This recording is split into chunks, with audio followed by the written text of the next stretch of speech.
Windows 11 announce ചെയ്തപ്പോൾ തന്നെ ഞാനൊരു വീഡിയോ ചെയ്തായിരുന്നു. അത് നിങ്ങളിൽ പലരും കണ്ടിട്ടുണ്ടാകാനുള്ള സാധ്യതയുണ്ട്.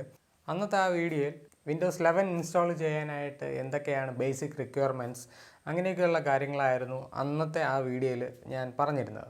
അപ്പോൾ അന്ന് പറഞ്ഞിരുന്നു TPM 2 UEFI സെക്യൂർ ബൂട്ട്. അതുമാത്രമല്ല എൻ്റെ സിസ്റ്റം TPM സപ്പോർട്ട് ചെയ്യുന്നില്ല, അല്ലെങ്കിൽ എൻ്റെ സിസ്റ്റത്തിൽ TPM ഇല്ല എന്നുള്ളത് കൂടെ ഞാൻ പറഞ്ഞിരുന്നു. മൈക്രോസോഫ്റ്റ് കഴിഞ്ഞ ആഴ്ച ഒരു ആളനക്കവും ഇല്ലാതെ വിൻഡോസ് 11 സ്റ്റേബിൾ വേർഷൻ റിലീസ് ചെയ്തു. അപ്പോൾ സ്റ്റേബിൾ വേർഷൻ ആയതുകൊണ്ട് തന്നെ വലിയ പ്രശ്നങ്ങളൊന്നും കാണില്ല എന്ന വിശ്വാസത്തോടെ ഞാൻ എങ്ങനെ ഇൻസ്റ്റാൾ ചെയ്യാമെന്നൊക്കെ സെർച്ച് ചെയ്ത് കണ്ടുപിടിച്ച് അതങ്ങ് ഇൻസ്റ്റാൾ ചെയ്തു. അന്നത്തെ വീഡിയോയിൽ പറഞ്ഞിരുന്നു ചാത്തന്മാർ വഴി കണ്ടുപിടിക്കുമെന്ന്.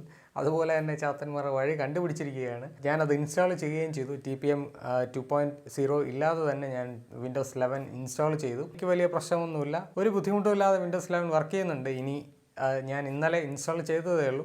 അല്പം ഗെയിമും കളിച്ചു, സാധാരണ വർക്ക് ചെയ്യുന്നത് പോലെയൊക്കെ ചെയ്തു, വീഡിയോ എഡിറ്റിംഗ് നടത്തി. എന്നിട്ടും വലിയൊരു പ്രശ്നമില്ലാതെ തന്നെ ഈ ഒരു വിൻഡോസ് 11 വർക്ക് ചെയ്യുന്നുണ്ട്. പിന്നെ എനിക്ക് ഏറ്റവും ഇഷ്ടപ്പെട്ട ഒരു കാര്യം എന്ന് വെച്ചാൽ നേരത്തെ വിൻഡോസ് 10നേക്കാളും കുറച്ചുകൂടെ ഒന്ന് ഫാസ്റ്റ് ആയോ എന്ന്, അതായത് UI ഒന്നുകൂടെ ഒന്ന് ഫാസ്റ്റ് ആയോ എന്ന് എനിക്ക് തോന്നുന്നുണ്ട്. ഇന്നത്തെ വീഡിയോയിൽ എങ്ങനെ വിൻഡോസ് 11 ഇൻസ്റ്റാൾ ചെയ്യാമെന്നാണ് നോക്കുന്നത്. ടെക്കിഗ്രഫിയുടെ പുതിയൊരു വീഡിയോയിലേക്ക് ഏവർക്കും സ്വാഗതം. അതോടൊപ്പം ആദ്യമായിട്ടാണ് ഞങ്ങളുടെ ഈ ഒരു വീഡിയോ കാണുന്നതെങ്കിൽ ഞങ്ങളുടെ ചാനൽ സബ്സ്ക്രൈബ് ചെയ്യുക, അതോടൊപ്പം ഞങ്ങളെ സപ്പോർട്ട് ചെയ്യുക.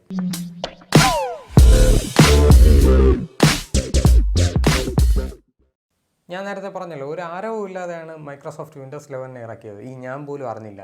ഇതിനോടകം തന്നെ പല ഇൻസ്റ്റലേഷൻ വീഡിയോ അല്ലെങ്കിൽ ഇൻസ്റ്റലേഷൻ ഗൈഡഡ് വീഡിയോസും യൂട്യൂബിൽ അവൈലബിൾ ആണ്.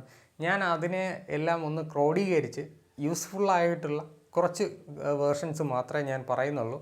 ഞാൻ പരീക്ഷിച്ച് എനിക്ക് ഇൻസ്റ്റാൾ ചെയ്യാൻ പറ്റിയതും പിന്നെ ഞാൻ പരീക്ഷിച്ചിട്ടുള്ള വഴികളാണ് ഞാൻ നിങ്ങൾക്ക് പറയുന്നത്. അപ്പോൾ TPMും സെക്യൂർ ബൂട്ടും അതുപോലെ സപ്പോർട്ടഡ് ആയിട്ടുള്ള സിസ്റ്റം ഉള്ളവർക്ക് വെയിറ്റ് ചെയ്യുക. നിങ്ങൾക്കുള്ള അപ്ഡേറ്റ് മൈക്രോസോഫ്റ്റ് തന്നെ തരുന്നതായിരിക്കും. അതിനൊരു പേടിയും വേണ്ട, ഫ്രീ ആയിട്ടുള്ള അപ്ഗ്രേഡ് തന്നെയാണ് വരുന്നത്. അങ്ങനെയുള്ളവർ കുറച്ചു കാലം ഒന്ന് വെയിറ്റ് ചെയ്യുക. വെയിറ്റ് ചെയ്തതിന് ശേഷം വളരെ സ്റ്റേബിളായിട്ടുള്ള വേർഷൻ മാത്രം ഇൻസ്റ്റാൾ ചെയ്യുക. കാര്യം എന്ന് വെച്ചാൽ ഇപ്പോഴും വിൻഡോസ് 11 പല ചെറിയ ചെറിയ ബഗ്സ് ഉണ്ട്. അത് കുറച്ചുകൂടെ കഴിയുമ്പോൾ അത് വളരെയധികം സ്റ്റേബിളാകും. അപ്പോൾ ഇൻസ്റ്റാൾ ചെയ്യുന്നതായിരിക്കും ബുദ്ധി. മൈക്രോസോഫ്റ്റിൽ നിന്ന് വരുന്നത് വരെ വെയിറ്റ് ചെയ്യാൻ പറ്റില്ല എന്നുണ്ടെങ്കിൽ മൈക്രോസോഫ്റ്റിൻ്റെ വിൻഡോസ് 11 ISO ഡൗൺലോഡ് ചെയ്ത് നിങ്ങൾക്ക് വേണമെങ്കിൽ ഡയറക്റ്റായിട്ട് നിങ്ങൾക്ക് ഇൻസ്റ്റാൾ ചെയ്യാം. അല്ലെങ്കിൽ വിൻഡോസ് 11 മീഡിയ ക്രിയേഷൻ ടൂൾ ഉപയോഗിച്ചും നിങ്ങൾക്ക് ഡയറക്റ്റായിട്ട് അപ്ഗ്രേഡ് ചെയ്യാം. അതിൻ്റെ എല്ലാം ലിങ്ക് ഞാൻ താഴെ ഡിസ്ക്രിപ്ഷനിൽ കൊടുത്തിട്ടുണ്ട്. അപ്പോൾ നിങ്ങൾക്ക് അതിൽ കയറി നിങ്ങൾക്ക് ഡൗൺലോഡ് ചെയ്ത് നിങ്ങൾക്ക് നിങ്ങളുടെ താല്പര്യത്തിനനുസരിച്ച് ചെയ്യാവുന്നതാണ്. ഇത് ക്ലിയർലി മൈക്രോസോഫ്റ്റിൻ്റെ എല്ലാ റിക്വയർമെൻറ്റ്സും സപ്പോർട്ട് ചെയ്യുന്ന സിസ്റ്റത്തിനാണ് ഞാനിപ്പോൾ പറഞ്ഞത്. ഇനിയാണ് അൺസപ്പോർട്ടഡ് ആയിട്ടുള്ള വേർഷൻസിൻ്റെ കാര്യം പറയാൻ പോകുന്നത്. ആദ്യം പറയാൻ പോകുന്ന വഴിയെന്ന് വെച്ചാൽ, ഇപ്പോൾ നിങ്ങളുടെ സിസ്റ്റത്തിൽ TPM ഉണ്ട്, സെക്യൂർ ബൂട്ടുണ്ട്, മറ്റ് എല്ലാ കാര്യങ്ങളുണ്ട്. പക്ഷേ നിങ്ങളുടെ സിസ്റ്റത്തിലുള്ള സെക്യൂർ ബൂട്ടും അല്ലെങ്കിൽ TPM അല്ലെങ്കിൽ പ്രോസസ്സർ അൺസപ്പോർട്ടഡ് ആണെങ്കിൽ വളരെ ഈസി ആയിട്ടുള്ള 1-2 സ്റ്റെപ്പുകൾ വഴി നിങ്ങൾക്കത് ഇൻസ്റ്റാൾ ചെയ്യാവുന്നതേ ഉള്ളൂ. അതിനായി നിങ്ങൾ സ്റ്റാർട്ടിൽ പോകുക. സ്റ്റാർട്ടിൽ പോയിട്ട് രജിസ്ട്രി എഡിറ്റർ എന്ന് സെർച്ച് ചെയ്യുക. രജിസ്ട്രി എഡിറ്ററിൽ പോകുക. അതിൽ ഇവിടെ കാണിച്ചിരിക്കുന്ന ഈ ഒരു പാത്തിൽ കയറുക. അതിൻ്റെ അകത്ത്, അതായത് സെറ്റപ്പിനകത്ത് സെറ്റപ്പ് എടുക്കുക. അതിൽ നിങ്ങൾ ഈ പറയുന്ന കണക്ക് റൈറ്റ് ക്ലിക്ക് ചെയ്ത് ഡീവേർഡ് 32 കൊടുക്കുക. എന്നിട്ട് വരുന്നതിനെ റൈറ്റ് ക്ലിക്ക് ചെയ്ത് റീനെയിം ചെയ്യുക. താഴെ കൊടുത്തിരിക്കുന്ന ഈ ഒരു നെയിമിൽ റീനെയിം ചെയ്യുക. റീനെയിം ചെയ്ത് കഴിഞ്ഞാൽ നിങ്ങൾ ഓൾ സെറ്റാണ്, വേറൊന്നും ചെയ്യേണ്ട. മൈക്രോസോഫ്റ്റിൻ്റെ സൈറ്റിൽ കയറി നിങ്ങൾ ഡയറക്റ്റായിട്ട് വിൻഡോസ് 11 ISO ഡൗൺലോഡ് ചെയ്ത് നിങ്ങൾക്ക് അപ്പോൾ തന്നെ അപ്ഗ്രേഡ് ചെയ്യാവുന്നതാണ്. അടുത്ത് പറയുന്നതെന്ന് വെച്ചാൽ TPM അല്ലെങ്കിൽ സെക്യൂർ ബൂട്ട് ഇവ രണ്ടും ഇല്ലാത്തവർക്ക് അല്ലെങ്കിൽ ഇല്ലാത്ത സിസ്റ്റങ്ങളിൽ ചെയ്യാൻ പറ്റുന്ന 2 കാര്യങ്ങളാണ് പറയാൻ പോകുന്നത്. ആദ്യം പറയുന്നത് കുറച്ച് കമാൻഡ്സൊക്കെ കൊടുത്ത് ഇത്തിരി ബുദ്ധിമുട്ടുള്ള കാര്യമാണ്, നോക്കിയാലേ മനസ്സിലാവുള്ളൂ. അപ്പോൾ ആദ്യം ചെയ്യേണ്ടതെന്ന് വെച്ചാൽ വിൻഡോസ് 11 ISO ഡൗൺലോഡ് ചെയ്യുക. അതോടൊപ്പം വിൻഡോസ് 10 ഒന്നുകൂടെ പറയാം, വിൻഡോസ് 10 മീഡിയ ക്രിയേഷൻ ടൂൾ കൂടെ ഡൗൺലോഡ് ചെയ്യുക. അതിനുശേഷം ഈ വിൻഡോസ് 10 മീഡിയ ക്രിയേഷൻ ടൂൾ ഉപയോഗിച്ചുകൊണ്ട് വിൻഡോസ് 10 ഒരു USB ഡ്രൈവ് ക്രിയേറ്റ് ചെയ്യുക. ഇനി അതിനുശേഷം നമ്മൾ നേരത്തെ വിൻഡോസ് 11 അല്ലെങ്കിൽ വിൻഡോസ് 11 ഡൗൺലോഡ് ചെയ്ത് വെച്ചിട്ടുണ്ട്. അതോടൊപ്പം വിൻഡോസ് 10 ഒരു മീഡിയയും എന്ത് ചെയ്തിട്ടുണ്ട്, ഡൗൺലോഡ് ചെയ്ത് വെച്ചിട്ടുണ്ട് അല്ലെങ്കിൽ ക്രിയേറ്റ് ചെയ്ത് വെച്ചിട്ടുണ്ട്. അപ്പോൾ ഇത് രണ്ടും ഓപ്പൺ ചെയ്ത് നോക്കുക. ഓപ്പൺ ചെയ്ത് നോക്കുമ്പോൾ രണ്ടിൻ്റെയും എല്ലാ ഫയൽ സിസ്റ്റവും ഒരുപോലെയാണ്. ഓക്കെ, കണ്ടപ്പോൾ മനസ്സിലായി കാണും. ഇനി ഇതിൽ സോഴ്സ് ഫയലിൽ കയറിയിട്ട് വിൻഡോസ് 10 ഇൻസ്റ്റാൾ ചെയ്യാനായിട്ടുള്ള ആ ഒരു പെൻഡ്രൈവിൻ്റെ സോഴ്സ് ഫയലിൽ കയറിയതിന് ശേഷം ഈ ഒരു ഫയൽ അങ്ങ് ഡിലീറ്റ് ചെയ്യുക. ഒരു 3.59 GB വരുന്ന ഈ ഒരു ഫയൽ അങ്ങ് ഡിലീറ്റ് ചെയ്യുക. വിൻഡോസ് 11 സോഴ്സ് ഫയലിൽ നിന്ന് install.wim എന്ന് പറയുന്ന ആ ഒരു ഫയൽ നമ്മൾ ഈ വിൻഡോസ് 10 ക്രിയേഷൻ ടൂളിലോട്ട് കൊണ്ടുവരണം. അപ്പോൾ മറ്റൊരു കാര്യം ശ്രദ്ധിക്കേണ്ടത്, നമ്മൾ അങ്ങനെ കോപ്പി ചെയ്യാൻ ശ്രമിക്കുമ്പോൾ FAT32 എന്ന് പറയുന്ന ഒരു ഫയൽ ഫോർമാറ്റിലാണ് ഈ പെൻ ഡ്രൈവ് ഇപ്പോൾ ഉള്ളത്. അതിൽ 4 GB കൂടുതൽ വരുന്ന ഡേറ്റ നമുക്ക് കോപ്പി ചെയ്യാനായിട്ട് പറ്റില്ല. അപ്പോൾ അതുകൊണ്ട് തന്നെ wimlib എന്ന് പറഞ്ഞിട്ട് ഒരു സംഭവം കൂടെ നമുക്ക് ഡൗൺലോഡ് ചെയ്യണം. അതിനുശേഷം അത് ഡൗൺലോഡ് ചെയ്ത് എക്സ്ട്രാക്റ്റ് ചെയ്യുക. എക്സ്ട്രാക്റ്റ് ചെയ്തതിന് ശേഷം കമാൻഡ് പ്രോംപ്റ്റ് എടുക്കുക. കമാൻഡ് പ്രോംപ്റ്റ് എടുത്തതിന് ശേഷം താഴെ കാണിച്ചിരിക്കുന്ന രീതിയിൽ എന്ത് ചെയ്യുക, കമാൻഡ്സ് കൊടുക്കുക.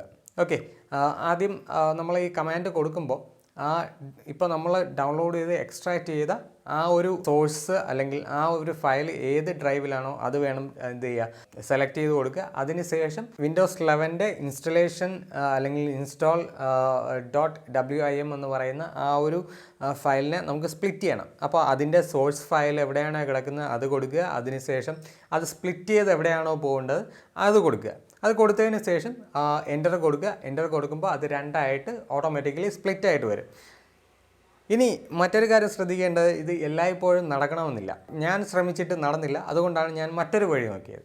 ഇനി ഇത് എല്ലാം നടന്നു കഴിഞ്ഞ് വളരെ ആക്യുറേറ്റ് ആയിട്ട് വിൻഡോസ് 10 മീഡിയ ക്രിയേഷൻ ഫയൽ വഴി നിങ്ങൾക്ക് വിൻഡോസ് 11 കോപ്പി ആയി വന്നു എങ്കിൽ ആ ഒരു സംഭവം അവിടെ വെച്ച് നിർത്തിയിട്ട് സിസ്റ്റം റീസ്റ്റാർട്ട് ചെയ്യുക. ബയോസിൽ കയറിയതിന് ശേഷം എങ്ങനെയാണോ നമ്മൾ ഇൻസ്റ്റാൾ ചെയ്യുന്നത്, അതായത് ഒരു OS ഇൻസ്റ്റാൾ ചെയ്യുന്നത്, അതേപടി അങ്ങ് ഫോളോ ചെയ്താൽ മതി.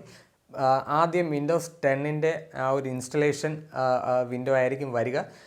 പിന്നെ അതായത് നമ്മൾ വിൻഡോസ് 10 മീഡിയ ക്രിയേഷൻ ടൂളാണ് യൂസ് ചെയ്തത്, അതുകൊണ്ടാണ് ആ ഒരു വിൻഡോസ് 10 ആ ഒരു വിൻഡോ വരുന്നത്. അത് കഴിഞ്ഞതിന് ശേഷം ഇൻസ്റ്റാൾ ആകുന്നത് മൊത്തം വിൻഡോസ് 11 തന്നെ ആയിരിക്കും വരുന്നത്. ഇനി മൂന്നാമത്തതും ഞാൻ പരീക്ഷിച്ച് വിജയിച്ചത്. അപ്പോൾ ഇതിൽ ചെയ്യേണ്ടതെന്ന് വെച്ചാൽ ആദ്യം വിൻഡോസ് 11 ISO ഡൗൺലോഡ് ചെയ്യുക. ഡൗൺലോഡ് ചെയ്തതിന് ശേഷം അതിനെ എക്സ്ട്രാക്റ്റ് ചെയ്യുക. എക്സ്ട്രാക്റ്റ് ചെയ്തതിന് ശേഷം സോഴ്സ് ഫോൾഡറിൽ appraisers.dll എന്ന് പറഞ്ഞിട്ടൊരു ഫയലുണ്ട്. അപ്രൈസേഴ്സ് ആണ്, അപ്രൈസർ അല്ല, appraisers.dll എന്ന് പറഞ്ഞിട്ടൊരു ഫയലുണ്ട്. ആ ഫയലിനെ റൈറ്റ് ക്ലിക്ക് ചെയ്ത് നോട്ട് പാഡിൽ ഓപ്പൺ ചെയ്യണം. ആ നോട്ട് പാഡിൽ ഓപ്പൺ ചെയ്തതിന് ശേഷം Ctrl F കൊടുത്ത്, അതായത് നമ്മൾ TPM സെർച്ച് ചെയ്യാൻ പോവുകയാണ്. Ctrl F കൊടുത്തിട്ട് ആ വരുന്ന ഡയലോഗ് ബോക്സിൽ TPM എന്ന് ടൈപ്പ് ചെയ്ത് സെർച്ച് കൊടുക്കുക. ആദ്യം TPM എന്താണ്, എവിടെയാണ് വരുന്നത് അത് കാണിക്കും. ആ ഒരു ഫുൾ കമാൻഡ് അങ്ങ് ഡിലീറ്റ് ചെയ്യുക. അത് ഡിലീറ്റ് ചെയ്തതിന് ശേഷം നെക്സ്റ്റ് കൊടുക്കുക. അടുത്ത് TPM വരുന്നത് അങ്ങ് ഡിലീറ്റ് ചെയ്യുക. അങ്ങനെ TPM എത്ര എണ്ണം വരുന്നുണ്ടോ അത് മൊത്തം അങ്ങ് ഡിലീറ്റ് ചെയ്യുക. ഇത് TPM മാത്രം ഇല്ലാത്തവർക്ക് ഈ TPM എന്ന് പറയുന്ന ഈ ഒരു സംഭവം മാത്രം ഡിലീറ്റ് ചെയ്താൽ മതി. UEFI അല്ലെങ്കിൽ സെക്യൂർ ബൂട്ട് ഇല്ല എന്നുണ്ടെങ്കിൽ ഇതേപോലെ Ctrl F കൊടുത്ത് TPM എന്ന് സെർച്ച് ചെയ്തതിനോടൊപ്പം UEFI എന്നുകൂടെ സെർച്ച് ചെയ്ത് ആ UEFI എന്ന് വരുന്ന മൊത്തം കമാൻഡ്സും എന്ത് ചെയ്യുക, ഡിലീറ്റ് ചെയ്യുക. ഡിലീറ്റ് ചെയ്തതിന് ശേഷം ഈ ഒരു സംഭവം സേവ് ചെയ്യുക. സേവ് ചെയ്തതിന് ശേഷം തിരിച്ചു പോവുക. ഇവിടെ താഴെ സെറ്റപ്പ് എന്ന് പറഞ്ഞ് കിടപ്പുണ്ട്, അതിനെ അങ്ങ് റൺ ചെയ്യുക. റൺ ചെയ്യുമ്പോൾ വിൻഡോസ് 11 അപ്ഗ്രഡേഷൻ അല്ലെങ്കിൽ വിൻഡോസ് 11 ഇൻസ്റ്റാൾ ചെയ്യാനായിട്ടുള്ള വിൻഡോസ് വരും, അല്ലെങ്കിൽ ഡയലോഗ് ബോക്സ് ഓപ്പണായി വരും. ആക്സെപ്റ്റ് കൊടുക്കുക, നെക്സ്റ്റ് കൊടുക്കുക, അങ്ങനെ പോവുക. വിൻഡോസ് 11 ഇൻസ്റ്റാൾ ആകുന്നതിന് മുമ്പ് ഒരു ഡയലോഗ് ബോക്സ് ഇങ്ങനെ വരും. ഇത് കാണിക്കുന്നതെന്ന് വെച്ചാൽ നമ്മൾ TPM പ്ലസ് സെക്യൂർ ബൂട്ട് ഇതിൻ്റെ കമാൻഡ്സ് മൊത്തം നമ്മളെടുത്ത് കളഞ്ഞിട്ടുണ്ട്. അതുകൊണ്ടാണ് ഇങ്ങനെ കാണിക്കുന്നത്. പേടിക്കാനൊന്നുമില്ല. കാണിക്കുന്നത് ഗ്യാരണ്ടിയും വാറണ്ടിയും ഉണ്ടെങ്കിൽ ഇത് എടുത്ത് കളഞ്ഞ് എന്തെങ്കിലും പ്രശ്നം വന്നു കഴിഞ്ഞാൽ മൈക്രോസോഫ്റ്റ് ഏൽക്കില്ല എന്ന ഒരു വാർണിംഗ് മാത്രമാണ് ഇത് കാണിക്കുന്നത്. വരുന്ന മറ്റൊരു കാര്യം എന്ന് വെച്ചാൽ അപ്ഡേറ്റുകൾ ലഭിക്കില്ല എന്നാണ്. ഞാനിത് ഇൻസ്റ്റാൾ ചെയ്ത് കഴിഞ്ഞ് തൊട്ട് ഒരു 2-3 മിനിറ്റ് കഴിഞ്ഞപ്പോൾ തന്നെ ഞാൻ ഈ കാര്യം ഓർത്ത് ഞാൻ അപ്ഡേറ്റ്സിൽ പോയി ചെക്ക് അപ്ഡേറ്റ്സ് കൊടുത്ത് അപ്ഡേറ്റ്സ് ഉണ്ടായിരുന്നു. ഞാനത് അപ്ഡേറ്റ് ചെയ്യുകയും ചെയ്തു. ഒരു പ്രശ്നവുമില്ലാതെ അപ്ഡേറ്റ് വരികയും ചെയ്തു. ആക്സെപ്റ്റ് കൊടുക്കുക. ആക്സെപ്റ്റ് കൊടുക്കുമ്പോൾ തന്നെ വിൻഡോസ് 11 ഇൻസ്റ്റലേഷനിലോട്ട് ഇത് പോകുന്നതായിരിക്കും. നിങ്ങൾ മറ്റൊരു കാര്യം അറിഞ്ഞിരിക്കേണ്ടതെന്ന് വെച്ചാൽ നിങ്ങൾക്ക് വിൻഡോസ് 11 ഇൻസ്റ്റാൾ ചെയ്തു, നിങ്ങൾക്ക് വിൻഡോസ് 10 ആണ് ഇതിനേക്കാളും കുറച്ചുകൂടെ ബെറ്ററായിട്ട് തോന്നിയതെങ്കിൽ 10 ദിവസത്തിനകം നിങ്ങൾക്ക് വിൻഡോസ് 10 ഡയറക്റ്റായിട്ട് തിരിച്ചു വരാനുള്ള ഒരു ഓപ്ഷൻ കൂടെ മൈക്രോസോഫ്റ്റ് നൽകിയിട്ടുണ്ട്.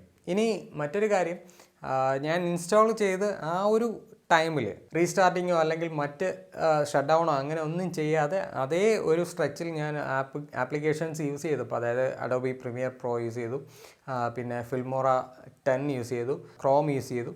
ഇതൊക്കെ യൂസ് ചെയ്തപ്പോൾ ചെറിയൊരു ലാഗ് ഫീൽ ചെയ്തു. അതേസമയം ഒരു ഷട്ട് ഡൗൺ ചെയ്ത് കഴിഞ്ഞ് അല്ലെങ്കിൽ ഒരിക്കൽ റീസ്റ്റാർട്ട് ചെയ്ത് കഴിഞ്ഞിട്ട് അടുത്ത് യൂസ് ചെയ്ത് തുടങ്ങിയപ്പോൾ വളരെ ലാഗ് ഫ്രീ ആയിട്ട് ഈ ആപ്ലിക്കേഷനുകളെല്ലാം റൺ ചെയ്യുകയും കുറച്ചുകൂടെ ഒന്ന് ഫാസ്റ്റർ ആയോ എന്ന് അല്ലെങ്കിൽ ഫാസ്റ്റർ ആയി എന്ന് തന്നെ നമുക്ക് പറയാനും സാധിക്കും.